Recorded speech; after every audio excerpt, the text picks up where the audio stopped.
Hello, my name is Rasmus Bro from Chromap. Um, I'd like to talk a little bit about some of the features we haven't mentioned too much. I want to talk a little bit about what you can do here in the Data tab.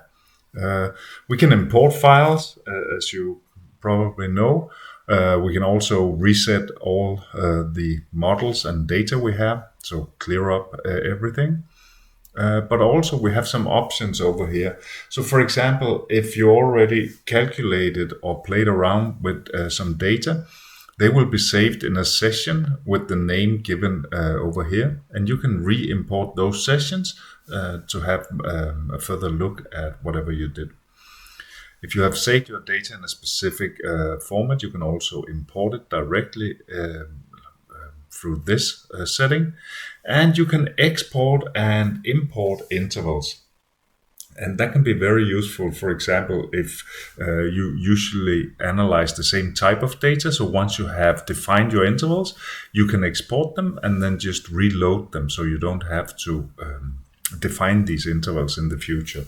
And since in the professional edition, defining the intervals is the only thing you really need to do, this is a very useful option.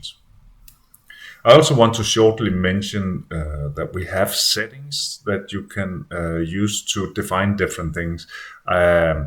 We usually don't really have to go to the settings, but there are a few things that you would have to define. So, for example, you would have to define where you have your NIST database in case you want to look up spectra.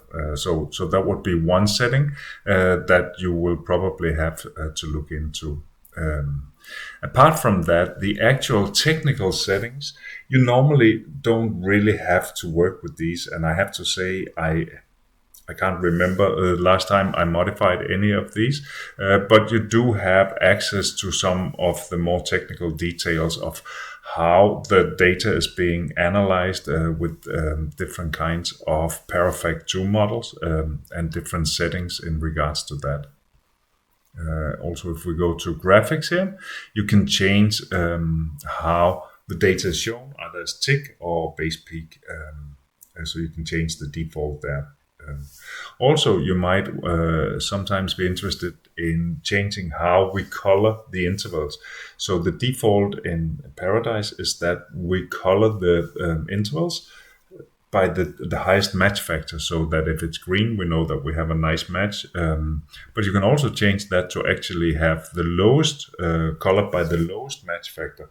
So if you have found more than one chemical in an interval, you will see if there were problems with the identification, for example, and you may want to look into that, for example. So you can change that. You can also turn off the coloring.